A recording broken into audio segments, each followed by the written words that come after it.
Hey everyone, welcome to the RotoGrinders Morning Grind Podcast. I'm your host, Stevietpfl. It's Tuesday. It's June 6th. It's 2023. We have 12 baseball games to talk about here on today's podcast, joined by my buddy Keith Eys819. Keith, what's happening, my friend? Not too much, just sweating a little baseball here this evening. Had plenty of NOLA, and I was way over the field on Abbott, so did well with pitching. I've got some Houston stacks too, and some Philly stacks, but just not quite the right combinations of hitters with those two pitchers, which is kind of what you need tonight. So got some decent teams, but don't think we'll be taking anything down. We'll see if we can get it done on this big Tuesday slate. I'll be happy with a couple min cashes. And that's someone that was overweight on Abbott, NOLA, and Houston. Just not the right plays. It happens, right? Like sometimes you're on the right stuff. Yep. And you just miss one or two pieces of that team. And today it was just the cheap outfielders for me. With Abbott, with his price, it was really easy to fit in the expensive Houston bats with NOLA. And I mean, had Abbott not been on the slate, maybe you get on a couple of those cheap Houston bats and it's a completely different slate for you. But hey, you know what? It's baseball. The variance is always high. I feel good. Like when your process is good and you're on the right stuff, you always feel good, even when you have a bad slate. So excited for this 12-game Tuesday slate. I said it yesterday on the podcast. I said we're going to have a week, and I feel it. The momentum is there, so I feel like we're going to have a good week. So let's keep it rolling. We're going to jump right in. We got 12 games. What's up, YouTube? Hope everyone's having a fantastic Monday night over there on YouTube. If you haven't already, subscribe. Hit it. Hit the little button. Help us out. Tell your friends. Tell your family. Your mom wants to listen to the podcast. Maybe even your dad. Help us out. All right. White Sox, Yankees, 8.5 total. Yankees a 178 favorite. Giolito against Schmidt on today's slate. Any interest here in Lucas Giolito? Tough spot for Giolito. Yankees are getting healthier. He's a fly ball pitcher. And going into Yankee Stadium, that doesn't work out very well often. He's been okay this year. I really worry about the home runs for him in this spot. 8,900 is a fair price. There is some strikeout upside, but with the Yankees being a little bit healthier and lots of pitching to spend up for on the slate, I probably pass on Giolito. Yeah, we're going to see his strikeout number come up a little bit. He's sitting around 24%. He's a 12.3% swinging strike rate guy. I think he gets closer to the 25.5%. Don't know if this is necessarily the spot. Like you said, his biggest thing is home runs. His walks have been better this year. I mean, slightly better. It's still not perfect, but he's a above average pitcher. It's just a tough matchup. You know, he'll have those games where he goes out and he looks like the best pitcher in baseball. But I don't think today is the day that I want to play a lot of Lucas Giolito, if any Lucas Giolito. 12-game slate. We have pitching. We can be somewhat picky today. I don't know if Giolito makes the cut for me. Going to the other side, Clark Schmidt. I mean, the White Sox just continue to be a team that underperforms right now. And we've seen them just kind of keep dropping down the list. And they're 26 in WRC plus against right-handed pitching, 23% Ks. Their ISO number is 140. Schmidt has a big curveball. That's where he kind of, generates the swinging strikes. He has a 26% K rate on the season. His swinging strike rate's 11%. So I think we're going to see some negative regression in that strikeout number for him. We don't typically see a 26% K rate with 11% swinging strike rate. He's run really good on the BABIP side of things, 365 BABIP this year. Or I guess he hasn't run good on the BABIP side of things. What are your thoughts here on Clark Schmidt? Yeah, 7,900. I mean, it's a fair price for him, but on this slate, we actually have a couple of really interesting options right in the same price range. I don't know. I think he comes with low ownership. I don't hate a tournament dart or two on him. I'm not going to have a ton of exposure. I don't like the White Sox are not a matchup that scares me. Just some of the other names right in the same price range. I think I go to those guys first. If I have a chalky stack or something that I like and I need a pivot in that range, I'd be fine using Schmidt, but I'm not seeking him out.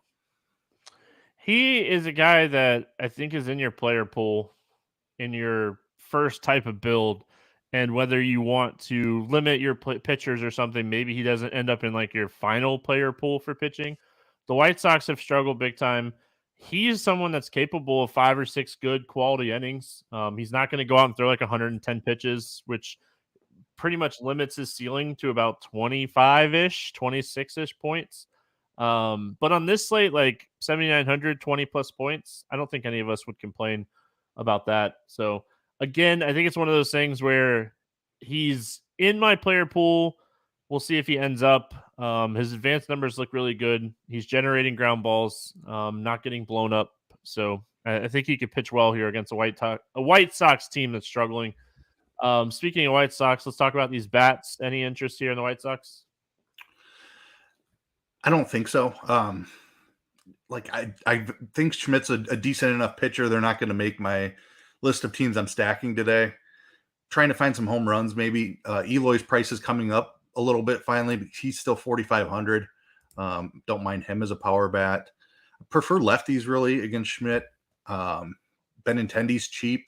They just don't have a lot of power from the left side. Gavin Sheets probably the best cheap lefty to go after, but probably not stacking them up. Yeah, I mean, honestly, like Schmidt, he'll give up a home run or two from time to time, but he's not a guy that's like typically getting blown up. And honestly, his home run number has come down here as he's started to progress more into the season, get more comfortable on the hill and stuff. So, and the Yankees bullpen is just so good. Like it's such an underrated thing when you're talking about like hitting. They have been the best bullpen this season. So, I mean, Schmidt for 5 and the bullpen for 4. Just doesn't sound very like appetizing on a 12-game slate for a team that's been struggling. So probably out on the White Sox today. As far as the Yankees go, I mean home runs. Like that's where I'm targeting. I don't. I think you could fully stack the Yankees if you wanted to. But Judge, Stanton, Rizzo, like these guys that have that homer, Torres. Those are the guys that I'm targeting here. Giolito is a good pitcher, but he does give up home runs. I could fully stack the Yankees, no doubt, especially in Yankee Stadium, but power is what I'm targeting. Yeah, same with me. I'm looking for power bats here. Judge and Stanton, the top two. Rizzo is fine as well. He's actually pretty cheap at 4K. Giolito does have those reverse splits, though, so I actually prefer the righties. Donaldson has been back in the lineup. He still has some power in there. It's been a slow start for him. He's getting up there in age, but 3,200 for a guy that has 2 home run upside. I don't mind throwing him in a lineup. Kind of agree, maybe not a full stack, just because Giolito's control has been better, but certainly don't mind a 3-man trying to find a couple of home runs. Yeah, Judge banged up. We'll see if he's back in the lineup. Yeah, he hit his toe or something going into the fence for that ball that he caught. So we'll see if he's back in or not, because he didn't play Sunday. They were off Monday. He had tests on Monday, so we'll see if he's back in the lineup. I think we either see him back in the lineup or potentially on the IL on Tuesday. So we'll have to kind of see. But if he's out, the stack becomes so much more playable price-wise. I mean, it's kind of crazy you think about that. But you were talking about Rizzo. He has some of the craziest home road splits this season. And I don't love home road splits for baseball, but when you're in Yankee Stadium and you're hitting you have a 1,000 OPS and a 624 OPS on the road, like he is hitting the ball so much better at home for what it's worth. So Arizona at Washington, 9.5 total in this game. The Diamondbacks are 140 favorites. Henry and Irvin facing off against each other. Any interest here in Tommy Henry, who's coming off of probably his best game? I know it's definitely his best game this year. So any interest in Henry here against Washington? I really worry about the upside in this spot. He's 7K, so it's not like he's super cheap. It's like strikeouts just are not there, I don't think, in this matchup. Washington is a very high contact lineup. Henry's strikeout rate sitting at 15% on the season. Less than 1,000 more. There's a lot more strikeout upside in the salary when we're looking at pitchers by salary. So I'm probably out on Henry here. Not enough upside. Yeah, his advanced good for him having that game against Colorado, and makes a ton of sense against Colorado if you think about it. That lineup right now just dealing with some injuries, but yeah, I mean, he's a 15% K rate guy and he gives up 45% fly balls. So I don't love it. His advanced stats, his Sierra is like 5.4 and his ERA is 3.7. So, I mean, there's some negative regression coming to some of these numbers. So, I'm going to pass on Henry today. Washington better, way better against lefties than they are against righties. The other side of this game, Jake Irvin, I mean, just really hasn't shown much upside. Arizona is a good offense. I think Jake Irvin is someone you can stay away from today. Yeah, he again, a guy that's not going to strike out a ton, and he's walking way too many is another thing.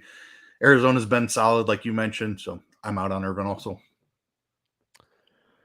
Yeah, I mean, the price tag's nice at 5,300, but we really just haven't seen much from him yet. It's not like he's a huge prospect or anything. His walks have been really high, around 14%. So low strikeouts, high walks. Recipe for a stack, thinking about these Arizona bats on the road. We like Arizona at home more than on the road, but you are guaranteed that ninth inning when they're on the road. So that's always nice. I mean, overall, outside of like Marte and Carroll, the stack is pretty doable price-wise. Yeah, I mean, there's a lot of cheap options. Like Carroll is definitely a guy you want in there if you're stacking him up, I think. Marte and his second base eligibility is very nice as well. But guys like Pavin Smith has been leading off quite a bit. He's 3,600. McCarthy is likely in there at 3,300. Rojas at 4K. Perdomo at 3,900. They have played with the order a little bit. Like Smith will lead off sometimes. Other times it's Perdomo. So just kind of depending on the order is how I figure out who I'm going to end up using. But Carroll is certainly a guy I want in there. And then I think you go cheap with either the outfielders or Perdomo. Yeah, Pavin Smith, his price has come up a little bit, 3,600. He's someone that I definitely don't mind in this spot. And then McCarthy, his stolen base upside is just legit at this point. So, you get some of these cheap guys. McCarthy gets on base, he's going to run. Washington side of this game, I think Thomas 4,400 is someone that I don't mind here. Ruiz at catcher 3,600, Garrett at 3,100, Rivera. Oh, that's the other side. Sorry. Yeah, I mean overall, Washington probably like a secondary type of stack for me, but I don't mind them in this spot against a low strikeout pitcher. Yeah, I can get on board with a mini stack of them. Thomas has been really good against lefties. Meneses, I don't know what happened to this guy's power. Like he looked like a legitimate power guy last year. Just 2 home runs this season. He's cheap at 3,700. I just don't know if he has the power that we thought he was going to have. Cheap-ish catcher in Ruiz. The 3-man is what I'd be looking at here. All right, Oakland at Pittsburgh, 8.5 total in this game. The Pirates a 230 favorite. Caprillion against Keller. Any interest in James Caprillion here? No, I don't think so.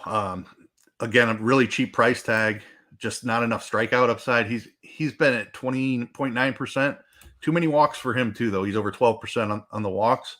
Pittsburgh not really that scary of a matchup, but just I don't think that the upside is there on this slate. You need 2 big scores from pitching. Certainly not considering it on a one-pitcher site like FanDuel. If you're going cheap here, I think there's another name in this 5K range that we're going to get to who's been better his last couple times out. Don't think you need Caprillion today. Yeah, I think his problem too is like he's just not able to get left-handed hitters out, and Pittsburgh can go very left-handed heavy. So they from time to time they'll take Hayes and McCutchen even out of the lineup and hit 7 or 8 lefties sometimes. So I think this is a bad spot for him overall. Good ballpark, but I think this is a spot we want to just kind of stay away from. Going to the other side of this game, Mitch Keller, probably SP1 today. This is a good matchup for him going up against Oakland. He's shown some big upside at times this year. He's had a couple tough matchups the last few times out, but still sitting at 30% Ks. We'd like to see a swinging strike rate come up. I do think there's some regression coming to the strikeouts unless the swinging strike rate comes up a little bit, but he's been fantastic. He's a guy that relies a lot on a cutter and sinker, so he doesn't typically get blown up. Yeah, I mean, it's hard not to love Mitch Keller against Oakland today. Yeah, fantastic spot for him. He's been awesome this season. We've kind of been waiting on it. He's been a big prospect for a while that it felt like was going to be another guy that Pittsburgh gave up on, and he went and had success somewhere else. But luckily, it looks like he's figured it out here while he's still with Pittsburgh.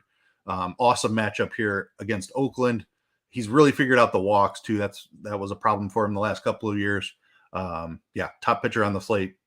Like there's some really good ones up here at the top, but considering matchup, Keller's number one. Yeah, don't forget, Pirates are number one team right now in that division. Watch out. Yep. I mean, they're not playing bad. That's what's crazy. Like Andrew McCutchen was the missing piece. All jokes aside, any interest here in the Oakland Bats? No, Keller's like I believe like he was a first round pick and he's got a big fastball. Like he's just been really good this year. Oakland is not great. No interest in Oakland for me.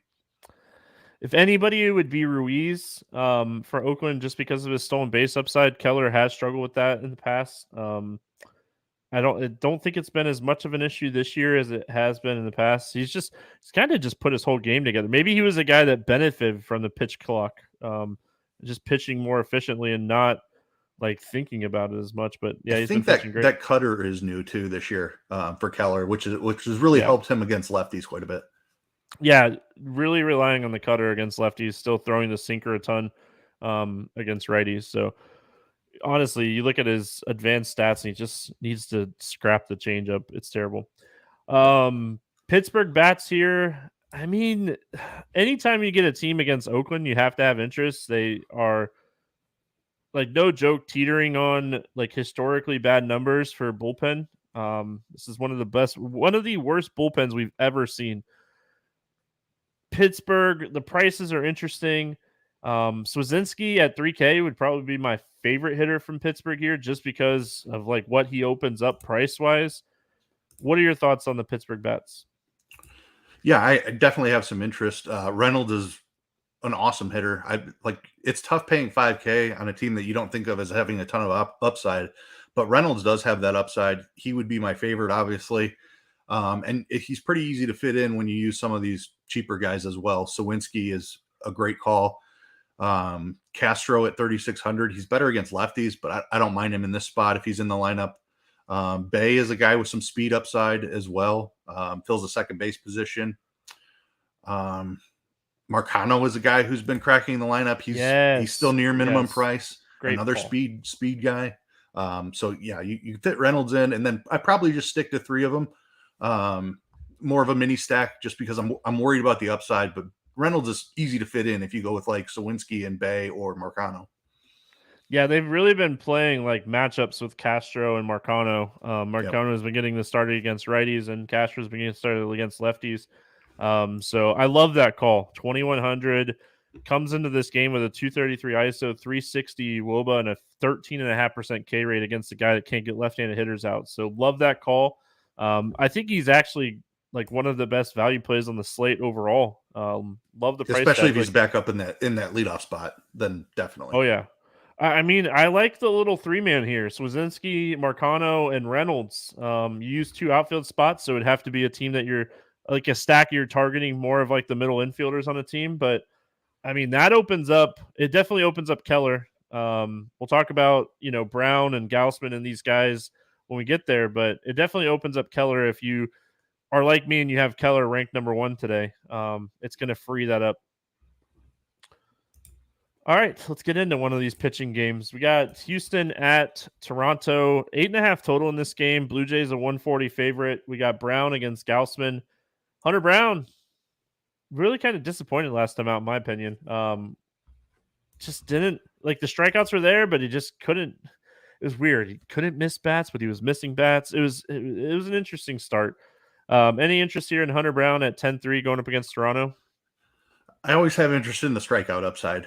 He's a little bit cheaper than Keller and Gaussman. It's a really tough matchup too against Toronto. So I think the ownership number is low here. Like the strikeout upside is just something that you have to chase. It's not a good spot for him, but he can go out and strike out 10 in any matchup. I think at this point, it's a high risk spot for sure against Toronto. But they're very right-handed. I think Hunter Brown has some really good strikeout upside, even though it's a tough matchup against Toronto. Yeah, I mean, the upside is definitely what you're targeting. They also have one of the lowest strikeout rates in baseball against right-handed pitching this season. So you're always worried about that. This lineup, just a really low strikeout team. He has strikeout ability to both sides of the plate. So, like, that doesn't concern me here. He's a 3-pitch guy, fastball, slider, curveball type of guy. I don't hate it. I don't love it. I typically play 3 entries. I don't think that I get to Hunter Brown today on a 3-entry max, but like if I was playing even a 20-entry max, he would be in my player pool today. Gaussman on the other side, dude. How bad is Alek Manoah? Oh man, Didn't even make it out of the first inning against the Astros on Monday. Houston was one of my favorite stacks. Talked about them a lot in the expert survey and on the podcast yesterday. Man, Alek Manoah needs to get sent down and kind of figure this out because what he's doing in the bigs, it's just not working right now. So I think you don't want to, but I think you have to send that guy down right now and like let him try to get right because something's not clicking. But anyway, Gaussman, 11K up against Houston. I think people might be scared off of Gaussman, especially after what Manoah did on Monday. Houston definitely has more strikeouts in this lineup this season than they did last year. Altuve's banged up. He'll either be in the lineup or not. Gaussman's expensive, but dude, honestly, like if he's going to be one of these lower owned guys, I really like the tournament upside. yeah. I mean, Keller having the better matchup, I think, puts him as the higher owned pitcher here. And Gaussman, you can make an argument he has been the absolute best pitcher in baseball this season. Like the strikeouts are there. He doesn't walk anybody. 32.9% strikeouts, 5.9% walks. Dude has just been incredible. His swinging strike rate is like top 3. I don't have that right in front of me, but I know he's way up there as far as swinging strikes go. You just have to kind of throw out matchups with guys like this. He's in like the Strider and Ohtani conversation where they're playable anytime that they're throwing baseballs on a given slate. 11,000 is a big ask, especially against a really good offense like Houston. But if that comes with an ownership discount, I'm all about it. I love Gaussman in tournaments today. Yeah, like you said, kind of just pitching insane. His chase rate last year was like top 1%. It's top 5% this year. He's just generating so many swinging strikes, top 10 percentile in strikeouts. Like just he looks great and the velocity's down a tick, but I mean the off speed stuff is just it's so good this year. So Gaussman, he's just like in that conversation of like you mentioned, just insane. Looks really good. All right, bats in this one, Houston side. Houston, I mean, again, one of my favorite stacks on Monday, but I'm not paying these prices for Houston against Gaussman. Yeah, me either. They're big 12-game slate. No reason to try to pick on one of the best pitchers in baseball. Yeah, I mean, a one-off power bat or two on either side of this game. I think, these offenses have that upside, but I'm not stacking either side of this game. Yep, me either. Like I'd be more apt to stack Toronto just because Brown can have some control issues. But I don't think I need to do it on the slate. All right, we got Boston at Cleveland. 7.5 total in this one. The Guardians a 136 favorite. We got Paxton and Bieber facing off against each other. Let's start here with James Paxton. Any interest in Paxton going up against Cleveland? I do. You get a discount down from the top range. He's 8,600. And we had questions about the strikeout. Like we're like, when he first burst onto the scene, his first start this season, we're like, wow, are the strikeouts really back? I think he's proven at this point that the strikeouts are indeed back. Cleveland is not a team that strikes out a lot. So there's a little bit of a downside there, but they're not a good offense either. I think Paxton can have quite a bit of success here. At 8,600, he doesn't need to strike out 10 to be useful. You use him as an SP2 paired with a Keller or a Gaussman, and I think that's a recipe to win a tournament. If you can get 6 or 7 strikeouts out of Paxton, even in this spot, I think he can go fairly deep just because of the struggles that Cleveland has had on offense. There's not a ton of power there that scares me. I'm going to keep saying I think Cleveland's the worst offense in baseball. I think they're worse than Oakland and Colorado. So just saying. I mean, outside of Ramirez, this lineup is just it's not not good. And pretty. like Ramirez's power numbers, I think he has like 5 or 6 home runs on the season. Like his power numbers are way down this year. So Jose Ramirez is a fantastic baseball player, but I mean Rosario's banged up right now. I like Paxton as well. Maybe this is a spot that like he just doesn't go out and give up a home run or two. So I will say my Sox have been terrible lately, man. Getting out of Fenway, it helps that. Going into Yeah. Cleveland, it's definitely a better pitcher's park than Boston. Shane Bieber, 9,600. I don't get the price tag. I get the Red Sox. They've been struggling big time here recently. I can't do the price for Bieber. The Red Sox, even in their struggles, their strikeout stuff is still well above league average. I can't do 9,600 for Bieber on DraftKings today. Yeah, I can't either. The strikeouts have pretty much disappeared. Boston has been a really low strikeout team. Bieber under 17% on the season. That's not somebody I want to pay 9,600 for. I think if there's two guys in the 7K range that we'll talk about, if he was priced next to them, I think it would be a conversation about who you want to play. Just way overpriced for his upside in this matchup. Yeah, I was quickly looking. I don't see any props up yet. I might be under on Bieber's strikeout prop today. If it comes in at like 5.5, yep, I'd be under 5.5.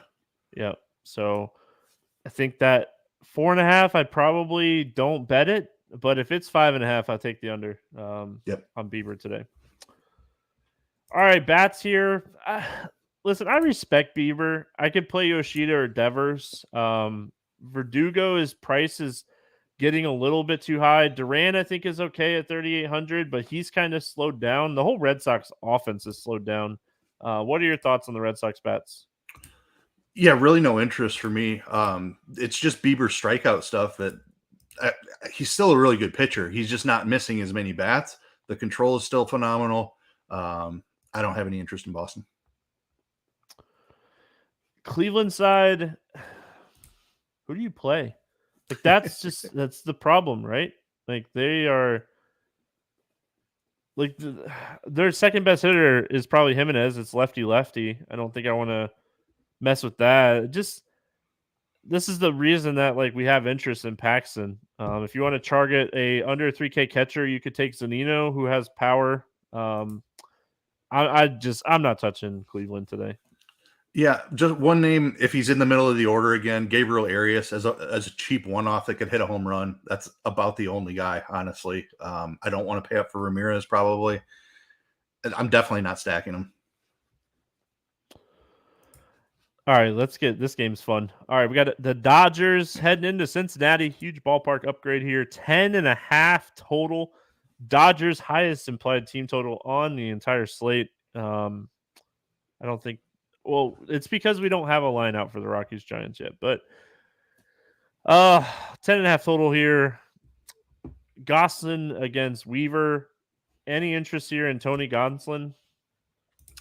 I don't think you need to mess with it on this slate. It's a rough ballpark to pitch in here in Cincinnati. The strikeouts have not been there. He's always been a guy with a short leash, so his upside has been capped to begin with, and now he's just not striking out near as many as he was last year. He's still been a really good pitcher. I'm not really that scared of the Reds offense, but the ballpark downgrade and the lack of strikeouts, I'd probably leave him on the shelf today. Okay. Hear me out, right? That was my initial thought too. But we'll say this. Fraley got scratched on Monday and Senzel got scratched on Monday. If they roll out a non-Senzel Fraley lineup, dude, the lineup that they rolled out there on Monday, Cincinnati was one of my favorite stacks coming into the slate against Julio Teheran. And it just got to the point where you're like, I can't stack them anymore because this lineup is just so bad. So I will say, like, if we get that same type of lineup, I don't know. With Friddle out, Fraley out, like, I think he might be a guy that just flies under the radar because of his price, and no one's looking at him. Terrible ballpark, but I could see him putting up 25 plus in this spot if this lineup is really bad again. I think it's a lineup based play that you can't really dictate what you want to do with Gonzalez until you see what the Cincinnati lineup looks like. If it's that terrible lineup they rolled out against Julio Teheran, Gonzalez a much better pitcher than Julio Teheran. So, I initially, like you said, I had the first initial reaction was I don't want to play this guy, and then I was like, dude, I went from like wanting to stack them everywhere against Julio Teheran to being like, I can't play this team. So, yeah, I think that I'm gonna pass or wait, not pass. I think I'm gonna wait to see what the lineup looks like.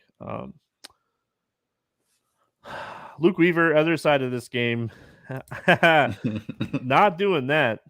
Nope. Not doing that. Again, I do think Luke Weaver is talented. It's just the Dodgers are getting a massive ballpark upgrade here. Yeah, I mean, I think I'm going to pass on Luke Weaver today. Any interest? Yeah, no interest for me. He's a fly ball pitcher in Great American Ballpark against the Dodgers. He's had a home run problem. If he doesn't give up a couple of home runs in the spot, I'd be shocked. Yeah, love the Dodgers here. They're probably my favorite stack on the slate. Like, they're expensive. It's going to be tough to make a full on stack work, but everyone's hitting and they're getting a ballpark upgrade. JD Martinez has a blast of youth right now. He's been fantastic. Yeah, I mean, I have a ton of interest in the Dodgers today. Yeah, I do as well. I think like they're expensive, but they have the most upside on the slate, and that includes Coors. It's like you said, a ballpark upgrade for one of the best offenses in baseball. They've destroyed right-handed pitching for the better part of a decade now. They're all incredible. I think there's going to be a way to find a cheap pitcher and fit these guys in, but they definitely have the most upside of any stack on the slate for me.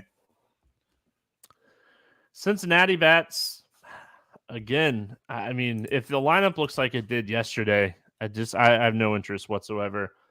I would have interest in Fraley if he's in the lineup. I think it was like allergies or something with Fraley. I don't think it was like injury. Yeah. So, yeah. Listen, for someone that has a wife that has bad allergies from time to time, I get it completely.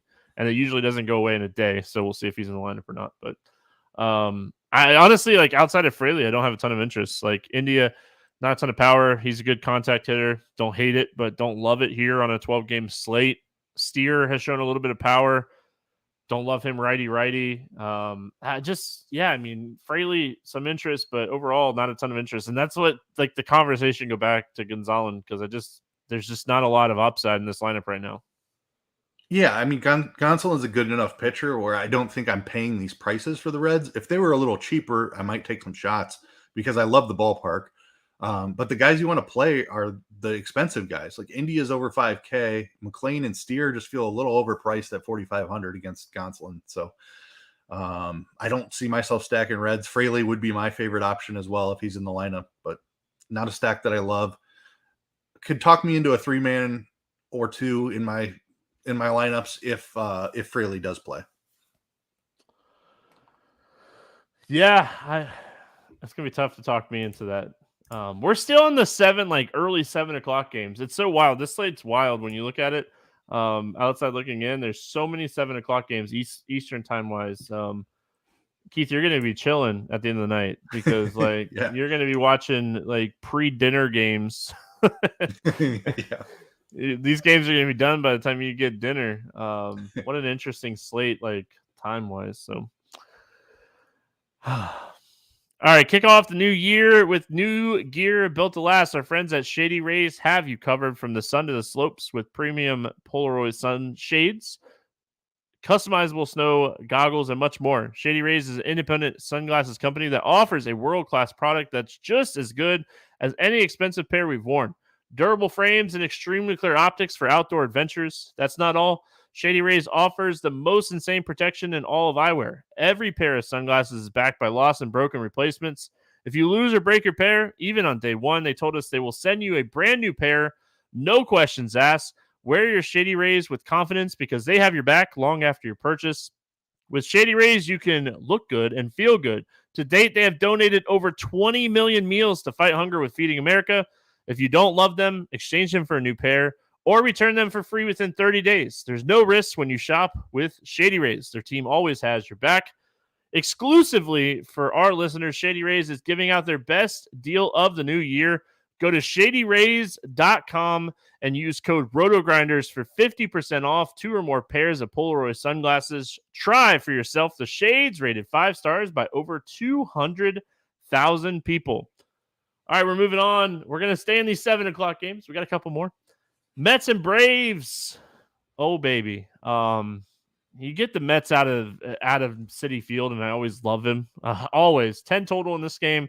Braves a 160 favorite. We got Carrasco and Elder facing off against each other here. Carlos Carrasco has pitched really well the last 2 times out. Carlos Carrasco is going to get absolutely shellacked today.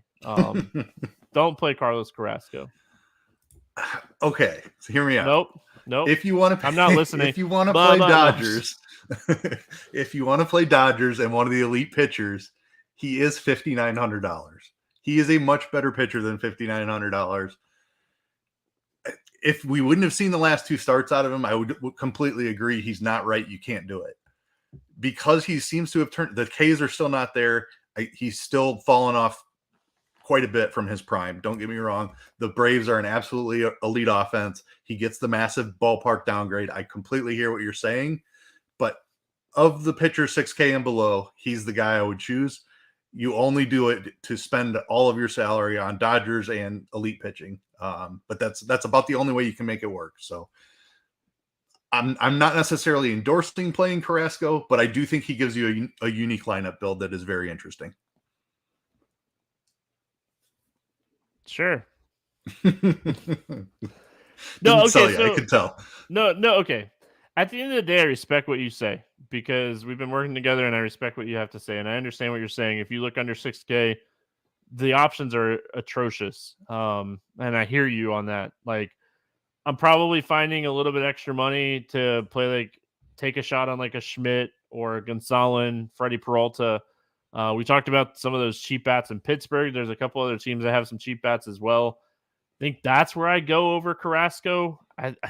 Dude, I love the Braves today, so maybe that's just bias to Atlanta, but no interest for me in Carrasco. I respect you. I hear you. Bryce Elder, he's had some good starts to start the year. Kind of fell off here a little bit recently. Remembered that he was Bryce Elder. 9,400. Like, talent is there. Tough matchup against a team that doesn't strike out very often. They put the ball in play. They're getting a huge ballpark upgrade. I don't have any interest in Elder at this price. I don't either. Same conversation as Shane Bieber. Just the strikeout. Like, if I'm paying 9,400, I want upside for 8, 9, 10 strikeouts. I don't think Elder has that, especially in this matchup against the Mets.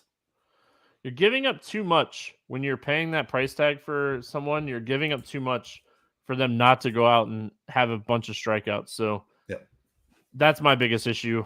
Mets bats, any interest here in New York? Some, because of the ballpark upgrade. They're also pretty cheap outside of Pete Alonso. Lindor at 4,700 is priced probably about where he should be. Nimmo 4,300. I can pay that for Nimmo. Elder has been really good this year, and the Mets have struggled a little bit, but you get them out of that just huge pitcher's park in New York and down into Atlanta, and all of a sudden I think they have some upside. I respect Elder enough. They're not going to be a primary target, but I'm okay with some of the pricing on these Mets here.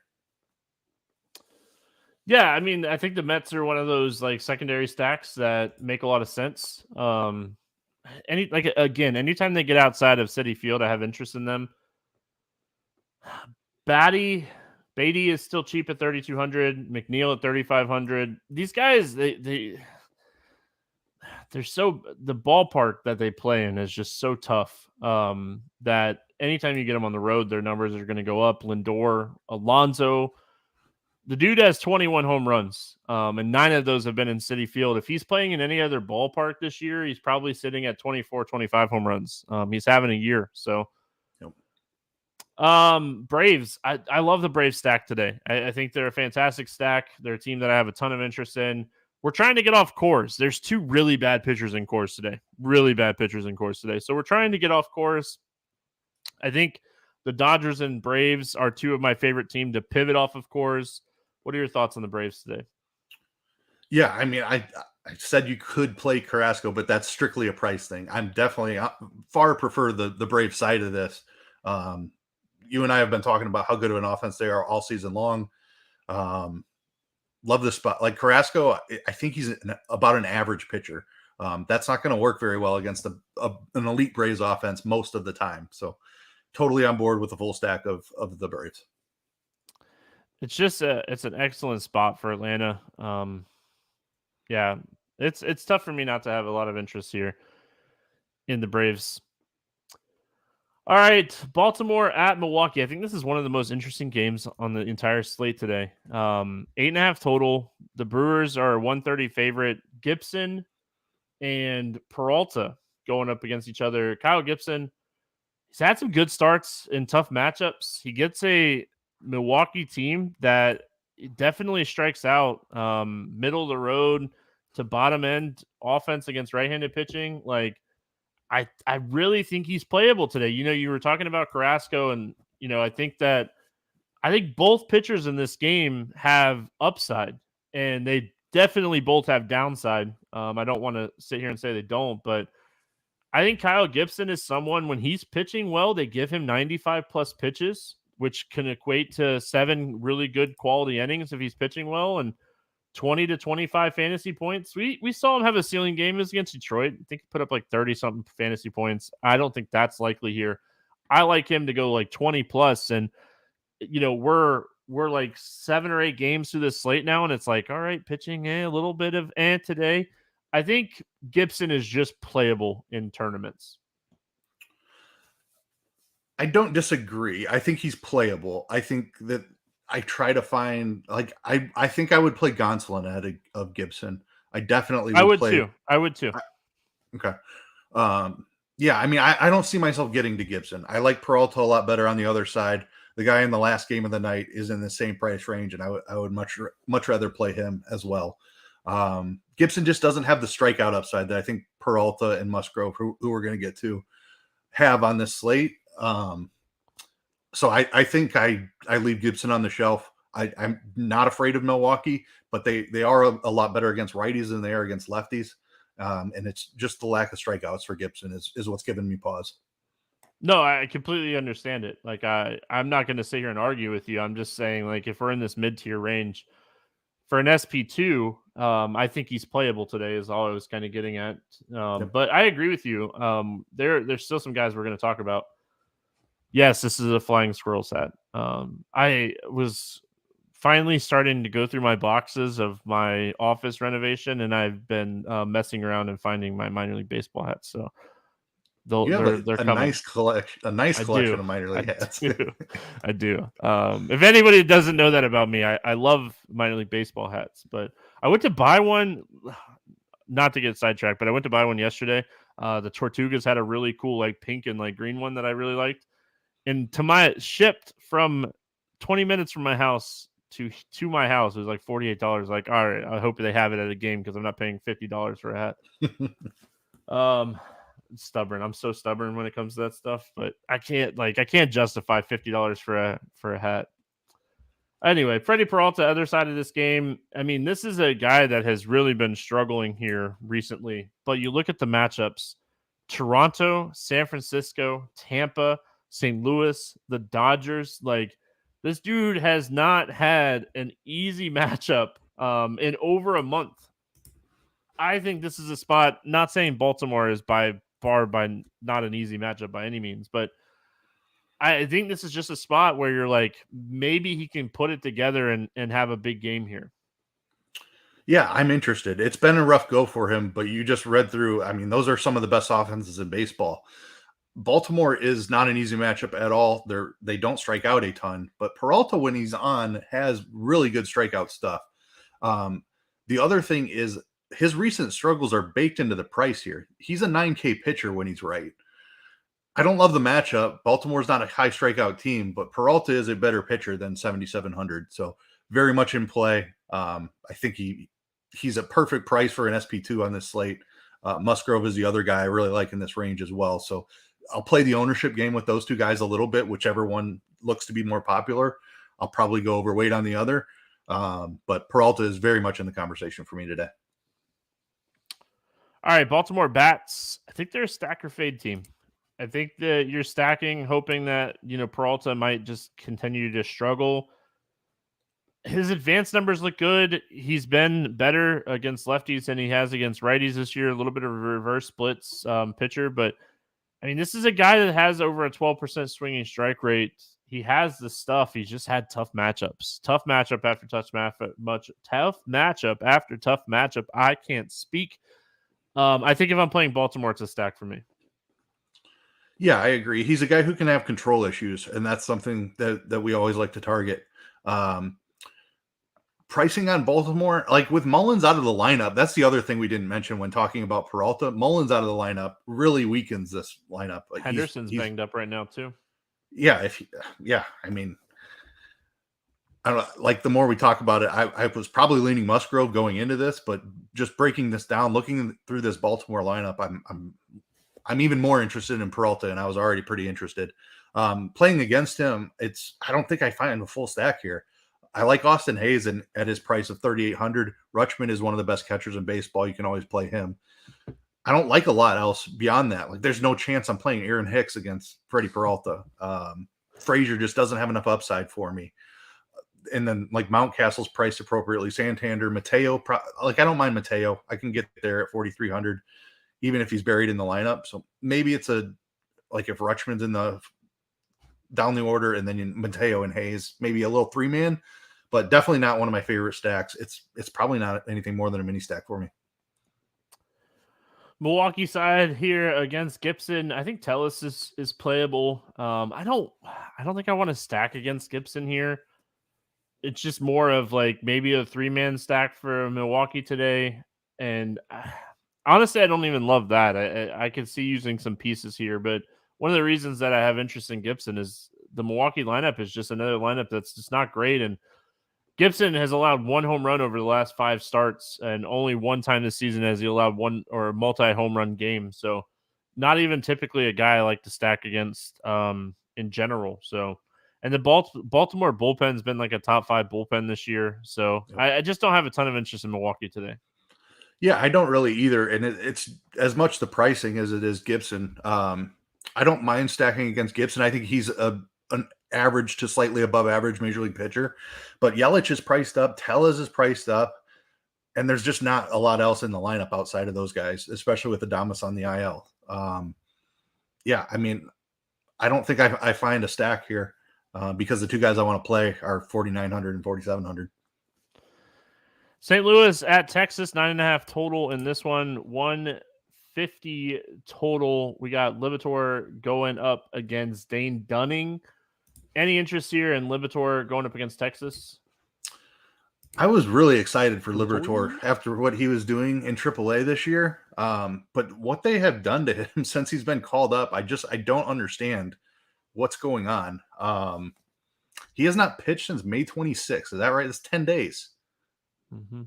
He didn't go on the IL that I'm aware of, right? They just went from a 6-man rotation to a 5-man rotation. And so they just completely skipped him and didn't let him pitch for 10 days. Like that's wild. Well, they're pitching Adam Wainwright. Yeah. Got to get 41-year-old Adam Wainwright his innings. Not the right matchup. Texas is a lead against lefties. I think Liberatore is a good pitcher. I don't think he has any kind of a leash. I'm sure he's been throwing on the side over the past 10 days, but I'd be really concerned about pitch count in this spot. And I'm really concerned about Texas on the other side being a way better offense than any of us thought coming into this season. So I like Liberatore as a prospect. I'm going to be playing a ton of him down the stretch, I'm sure, this year once St. Louis wisens up and finally just puts him in the rotation permanently. But today is not the day. Yeah, maybe better than you thought. I love Texas coming into the year. Didn't think they would be this good. Let's be honest. They've been a top 3 offense. Yes, against both sides of the plate. Like both, it's just they're phenomenal this year. So yeah, no interest for me in Liberatore today. Dane Dunning, not the rant, but played him last time out against Detroit. He had 19 fantasy points. They let him come back out in the 6th inning. He gave up 2 singles. They let him come back out at like 90, 91 pitches or something. I was sitting there pulling my hair out. Usually, like, you want the ceiling. You want the guy to come back out, and you're like, dude, just give me my 19 points from Dane Dunning, and I'm so happy. Gave up 2 singles. Reliever comes in, gives up the 2 runs. He goes from 19 to like 12, and that's the worst. Anyway, but like, Dane Dunning's, yeah. Just when you're happy with the score and they bring him back out there and you know he's tired, like, that is just the worst feeling in the world. And then they take him out and you just know the bullpen's going to give him up. Like, what are you doing? Anyway, he's been pitching great this year. He's done a great job limiting power. I just don't think this is the right slate for him. Tough matchup against St. Louis. They have been struggling. This offense just in general has been struggling. I don't think this is the spot I played Dane Dunning with some other options in this range. But he's done a great job this year limiting power.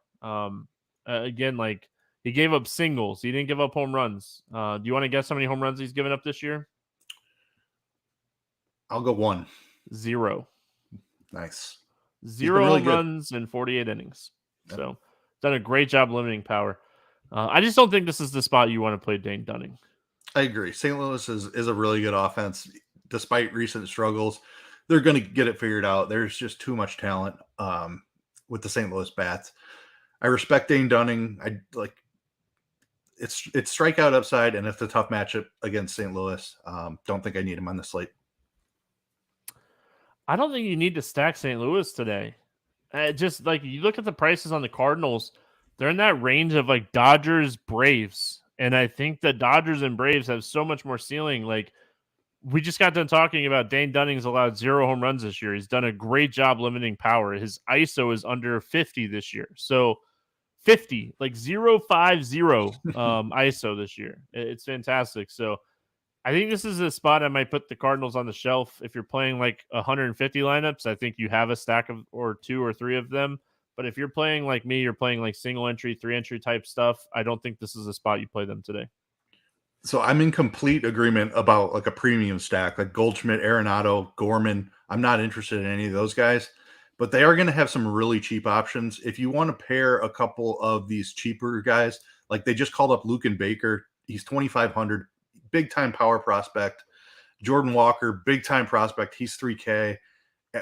Burleson, if he cracks the lineup, 2,600. Donovan, 3,200. You can find a pretty cheap 3-man here that has more upside than typical $2,500 hitters would.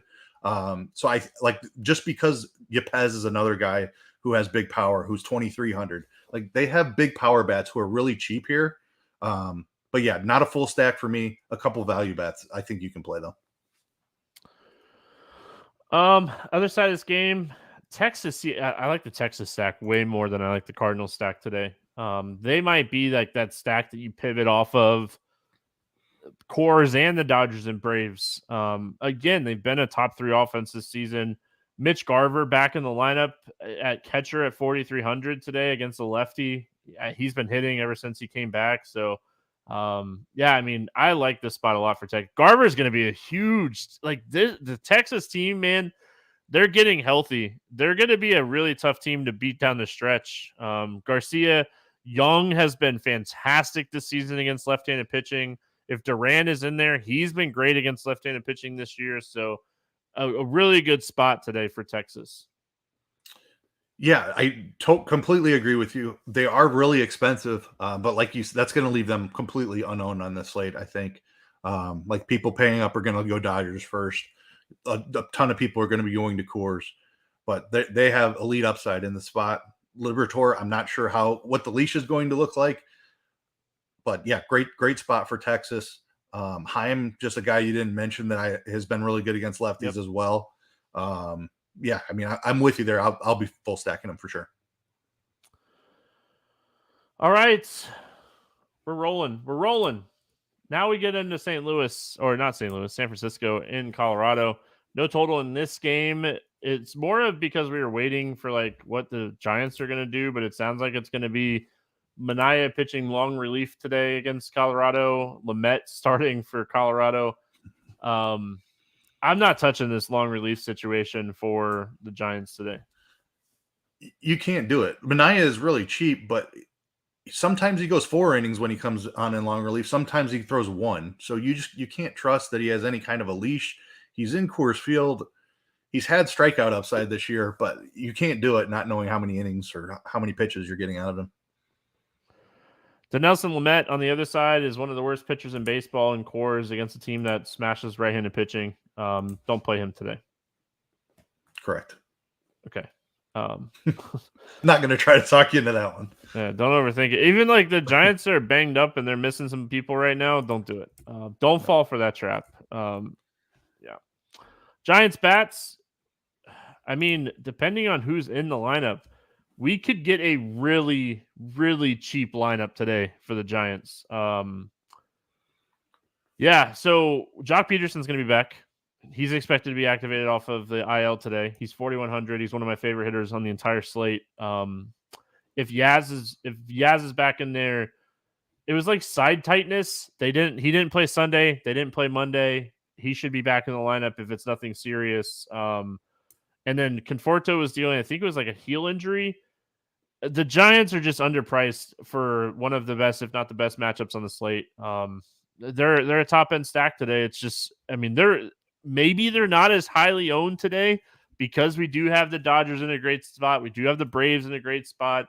Maybe, but I mean, people love Coors, and this is a Coors spot that even Chief Justice, I think, would get on the Giants today because the Met is just terrible. Lamet is terrible. The Giants are underpriced. I hate stacking the Giants. I'm probably going to end up doing it, but it's just like they platoon so much. They pinch hit a ton. Jock at 4,100. That's just a ridiculous price. He's going to be massively owned. Lamont Wade's 4K, depending on where he's at. If he leads off, he'll be massively owned. Yaz and Conforto, like these lefties look really, really good. Sable is 4,200 if he's in the lineup. You just have to look and see what the lineup looks like, but they're underpriced for sure. Lamet's bad. Yeah, I don't have much else to say. I'm going to try to pivot away from them as much as I can. I think they're going to be pretty popular. Just hope that you end up getting a couple of pinch hits later on in the game and guys don't quite hit their upside. I'll be underweight, but it's not going to be a comfortable fade by any means. I really like JD Davis. Righty could potentially go like overlooked because it's righty. JD Davis hits righties just as well as he hits lefties, and Lamet can't get anybody out. So, like JD Davis a lot. We've seen really good things from Casey Schmidt so far. Not as much lately, but he has some talent, and getting a matchup like this could be really good for the confidence. Like, don't be afraid to play some of these right-handed hitters against Lamet because they're not likely going to get pinch hit for late in the game if they're starting already against a righty. So I think I don't think anybody on the Giants is safe, but I do think JD Davis is pretty safe. Wade is pretty safe. They've been leaving him in there most of the time. No one's safe. I'm not even going to go on when you pull up the bat and you start looking at like pinch hit risks that Cardi has built into the bat, like it's always the Giants up top. So yeah, they're all going to have like 20% plus pinch hit risk for sure. All right, Rockies here. We're going to get a righty opener, and then we're going to get Manaea. We have no idea how long for either one. I hate opener situations. I hate like full-on bullpen games. Middle-of-the-road bullpen, but still, like, I have interest in, like, Grichuk. I think, like, Nolan Jones is someone you could take some shots on here because he's cheap. He's been hitting the ball really well. They're going to be lower owned today. Like the Rockies are going to be lower owned today. So like, if you just want to sell out on a Rocky stack, I completely understand why you would do it because they're going to be low owned. It's just I hate it because like you mentioned, Manaea might pitch 1, he might pitch 3. Brivia might pitch 1, he might pitch 3. Like it's just a situation that's so tough. He typically only throws 1 or 2 innings to open, but yeah, gosh. I hate this opener stuff. Yeah, it just makes it a lot harder to know like who the premium plays are. Like the Rockies are very dependent on like if Moustakas is in there against Brevia to start the game. Well, I don't want to play Moustakas against Manaea, lefty. it makes it a lot more difficult to figure out the matchups. I think looking cheap, I love the Nolan Jones call. Even if he takes in a bat or two against Manaea, he still has massive upside in Coors with two at bats off of Brebbia and then whoever he hits off of to close the game. Doyle is another guy I would put in that conversation because of his speed upside. His price is coming up, but he's got a little bit of power. He's got a ton of speed. He's a guy I could play no matter what. I like the Grichuk call quite a bit too. Elias Diaz has been really good.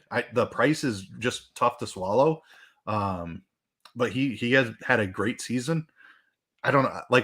I think Colorado's going to be kind of low owned on this slate too. Everybody's going to be playing San Francisco. I'll have a couple Colorado stacks. It's a tough situation with the opener. All right, we got the Cubbies heading into LA to take on the Angels. This game, no total out right now. It sounds like it's going to be Hayden Wazinski pitching for Justin Steele, with him getting hurt. And then on the Angels side, Tyler Anderson pitching against the Cubs. We'll start here with Wazinski. Talented dude. We just haven't seen it translate yet. Tough matchup against the Angels' top half of the lineup. What are your thoughts here on Hayden Wazinski? Yeah, I don't think I can do it. Like you said, really talented guy, awesome slider. He just, from what I've watched every single pitch he's thrown this year. I'm a huge Cubs fan. I watch every Cubs game. He has no idea where his fastball is going. Has been the problem. When I saw his walk rate was only 6% this year, I was absolutely shocked because at times it just looks like he has no idea where the ball is going. He looked better in his last outing out of the bullpen. You said the Justin Steele injury has forced him back into the rotation. I think they were planning on using him as like a multi-inning reliever, but the injuries have pushed him back into the rotation. I need to see what he looks like coming back, starting again. If the command is fixed, he's too cheap, even in a tough matchup. But I'm just not quite convinced that he is. Yeah, man, he's struggling with walks in AAA too. Like it's not just like major league stuff. He's just struggling to find that command so far. The bottom half of this lineup is really interesting for him, but I just don't think I could do it. If I was going to take shots on guys under 7K, maybe he'd make the list. I mean, he still has been really good against righties. Just can't get lefties out. So Carlos Carrasco or Hayden Wisniewski? I would play Wazinski in that. Right. I just, again, like I'm just not on Carrasco. Just saying. And I think, okay, hear me out. But I think he's going to be pitching with a lead too, because the other side of this game, Mr. Tyler Anderson he's no bueno. He's not good. He is not good. Doesn't strike anybody out. He's walking too many guys this season. He has a 606 xFIP. It's just been a really rough go for Tyler Anderson. I hope the Cubs fly under the radar on this slate because I love them. Yeah. I mean, after Blake Snell just absolutely dominated them on Monday night, gosh, so tilting.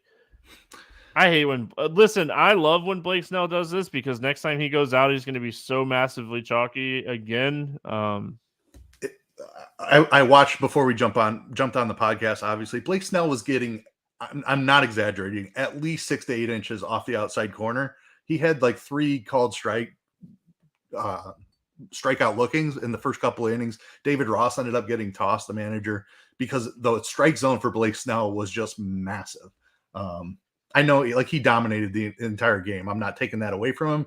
The Cubs have plenty of strikeouts, and that's part of why I love them today, and wasn't really on them against Blake Snell, is because when they struggle, it's the strikeouts. Tyler Anderson isn't striking anybody out. I laughed to myself really quick because I was like, when you were talking about it, I was like, oh, who was umpiring? Phil Cuzzy was umpiring, baby. Yeah. Always can count on Phil Cuzzy to give a ball or two outside. Yep. It was bad, real bad. All right, let's talk bats here. I like the Cubs bats. I like them against Snell. It didn't obviously work out, but Wisdom, Yan Gomes, Swanson, Morel, these guys have been really good against left-handed pitching this season. Suzuki, he doesn't have the power, but he's a guy that's going to get on base. Horner's a guy that's going to get on base. Cubs, maybe a low-owned stack that people aren't playing today. Maybe a secondary stack to a chalky stack that you could play them with. Pricing on the Cubs is tricky. I mean, Wisdom would be my favorite at 4K. I like Suzuki at 4,400, and then Yan Gomes at 3,100. It's one of my favorite catcher like punt plays today. Yeah, the Cubs, honestly, like because they're expensive, I'm pretty confident they're going to be low owned. But there are some value bets here. Wisdom is a guy that might pick up some ownership, but nobody's playing Horner at 5,200. Nobody's playing Morel at 4,900, especially if he's in the bottom third of the order like he's been. Suzuki has been like crushing the ball lately, like exit velocities and things like that look really good for Suzuki. I think there's more power coming there. Love the Yan Gomes call. Yan Gomes has been incredible against left-handed pitching, and Miguel Amaya is like, he had a big game over the weekend. He was formerly a top 100 prospect. He dealt with injuries for 2 or 3 years and fell off of lists. But this is a very solid prospect who's kind of been off the radar for a couple years. He's 2,300. They've been playing Gomes and Amaya in the lineup together. Amaya's been doing a lot of DHing. So I love both of the cheap catchers. Yeah, the Cubs are one of my favorite stacks on the entire slate, and it's not just because I'm a Cubs fan. I'm not a Cubs fan, and I like him today. I love stacking against Anderson. He's bad. Yep. He's not a guy that's typically going to give up a ton of home runs, but he loves to give up, 3+ runs a game. So this is a guy that gets he gives up so many fly balls too, and get some of these guys with this power like Wisdom and Gomes. Like, it's crazy. We're talking about Jan's Gomes power, but it's there. Angels bats. I mean, outside of Ohtani and Trout, they're not overly expensive. This guy can have command issues. These are the types of pitchers we like to stack against. It's just, do they have the upside as some of the other teams? I think is the biggest question mark here when you're looking at it, because it's so. I mean, you could say, "Hey, I'm going to take Ohtani and Trout," but like, what are you stacking with that with these prices? Yeah, I wish the Angels were a little more left-handed, because I would be very, very interested in the stack if they had more lefties. Ohtani is one of my favorite hitters on the entire slate. Mickey Moniak, if he's leading off, is a fantastic play. But there's not, like, I think Wisniewski's going to dominate righties in his career. Unless he figures out a better changeup or a cutter or something like that, he's really going to struggle with lefties. But that slider is elite to righties. He struggles with lefties. So Ohtani and Moniak are awesome plays. I think you can always play Trout, obviously. I don't know if I get to the full stack, because there's not a lot of lefty bats to like in this lineup. If Face is catching, I can get behind that. He's got a little bit of pop. He's been hitting okay this year. I'll probably try to find a full stack here just in case Wisniewski has another really rough outing. The middle of that Cubs bullpen is pretty shaky as well. So I like the Angels. Definitely as a mini stack, potentially as a full stack also. We finish it out with Seattle at San Diego, 7.5 total in this game. Padres are 142 favorite. Gilbert and Musgrove facing off against each other. I have interest in Gilbert. I really wish he was a little cheaper. But again, I know I keep saying this, but the San Diego Padres lineup does not scare me. It just doesn't. They should have smashed Kyle Hendricks. And again, they continue to struggle. So looking at the top end pitchers, like maybe Gilbert flies under the radar here because of the matchup. And I like it a lot. Yeah, I do too. I love Logan Gilbert as a pitcher. I played so much of him against the Yankees. I really like that spot for him, and he burned me bad. So it's going to be tough to get back on board, but he has been so good this year. Just a disappointing outing against the Yankees last time out. I'm kind of with you. Like, the Padres have a ton of talent, but they just have not put it together. Gilbert's been outstanding. 28.7% strikeout rate. He doesn't walk anybody. An elite 4.3% walk rate. He's probably a little overpriced for the matchup, but San Diego still offers some strikeouts. There's elite pitching on this slate. I think he does fly under the radar a little bit. I like him. I'm going to be back on board. Not only do they offer strikeouts, man, you look at the lineups they've been rolling out here recently, and they have one of the highest strikeout rates in baseball against right-handed pitching. Like, they picked up Sanchez.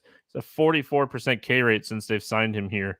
Carpenter's at 33%. Kim is at 26.5%. Dixon has been striking out a ton. Machado's been striking out a ton. Like, really, Juan Soto's like the best contact power hitter on this team. There's a lot of strikeouts in this lineup. And honestly, like, I like Gilbert a lot. I think that it's going to be tough to probably play Keller and Gilbert together. But I think Gilbert is probably my favorite pivot off of Gausman and Keller today on this slate. All right, we've mentioned this guy's name a couple times today. Joe Musgrove, 7,800, just consistently pitching okay. I don't mind the spot here against Seattle. This is a team that kind of underperforming. Joe Musgrove, his strikeouts are kind of all over the place, but he's done a great job limiting hard contact this year. What are your thoughts on Musgrove at 7,800? It's the price for me. I just feel like he's $1,000 too cheap. It's the leash is the problem. He has barely thrown over 90 pitches.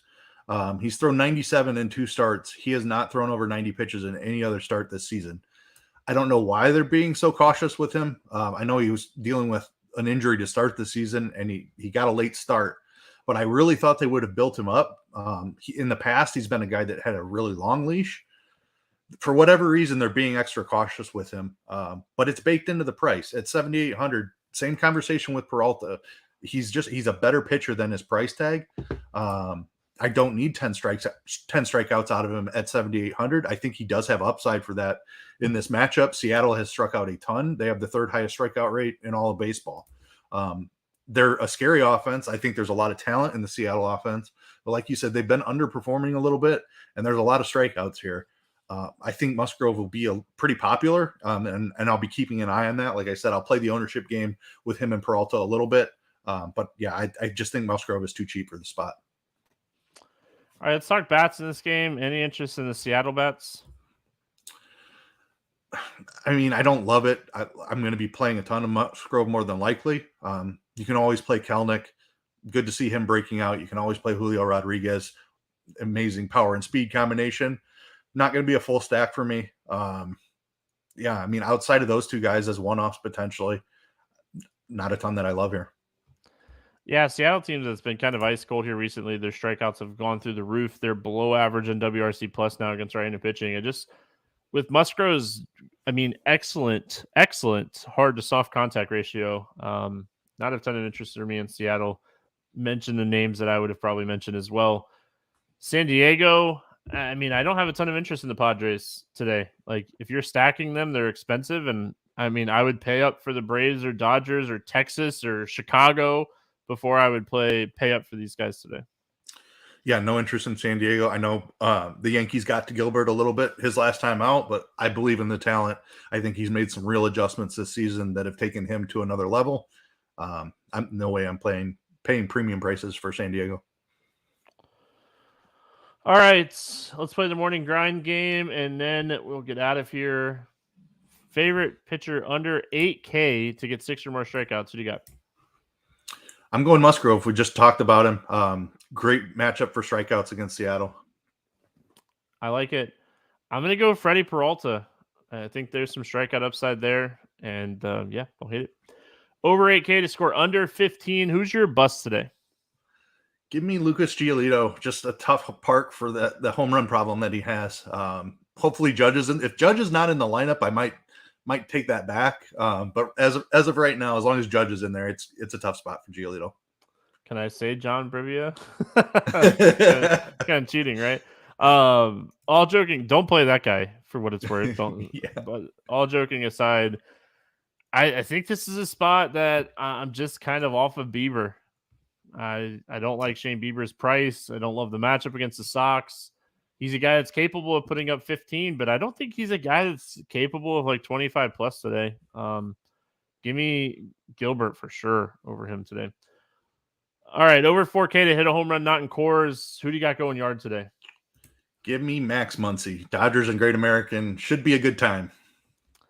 Good time indeed. Give me my boy, Matt Olson against Carlos Carrasco. 17 home runs on the season. Everybody was freaking out when Atlanta lost Freddie Freeman, and they're like, hey, we're going to go get this guy. And he has been fantastic. He looked great in spring training. Matt Olson, a really, really good hitter. Not Freddie Freeman, but I mean, a really good hitter. I was looking at their numbers, like just for fun the other day. Freeman gets on base so much more, but Olsen has better power numbers this year. Yep. Under 4K to get 2 hits. Who's your cheap bat that you like today? Give me Yan Gomes. Dude has just been incredible against lefties, especially. He's had a great year overall, but really good against lefties. A matchup against a lefty who has had all kinds of problems this year. I'm going to go almost all the way back to the first game we talked about. Give me Marcano at 2,100. I think if you're not paying up at shortstop today for like a Seager or Swanson, Bichette type plays, Lindor, going all the way down and just saying, hey, I'm just going to accept the punt is something that I love to do. And I think he's a guy that's capable of getting on base and having a good game here at 2,100. Oakland bullpen, terrible. Give me Marcano here. He can steal bases too. Yes, he can. Love that. Stack for 6 or more runs today. Who do you got? Sticking with the Cubs. I think it's just a great spot for them. They have fallen off considerably over the past couple of weeks.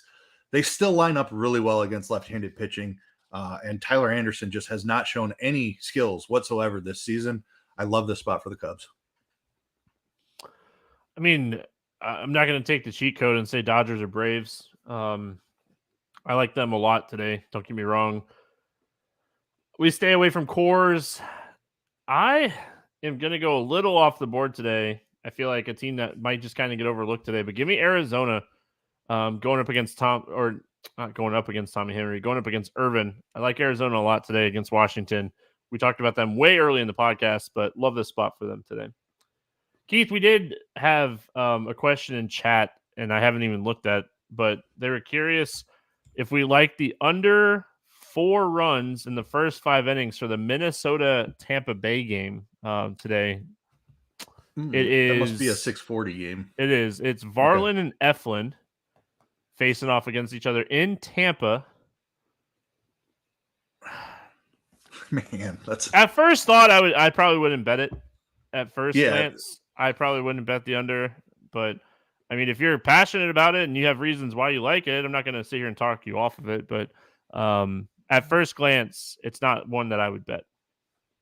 Yeah, nothing jumping off the page that screams I need to bet that. I do like the ballpark, obviously, and I think both pitchers are pretty talented, but like 4 just seems like it's the right number. It's not jumping off the page as a great bet.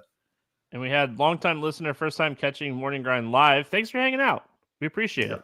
Thanks for your kind words, and we appreciate it. That's going to get us out of here. We're going to get out of here. Everyone have a fantastic Tuesday. We'll be back Wednesday.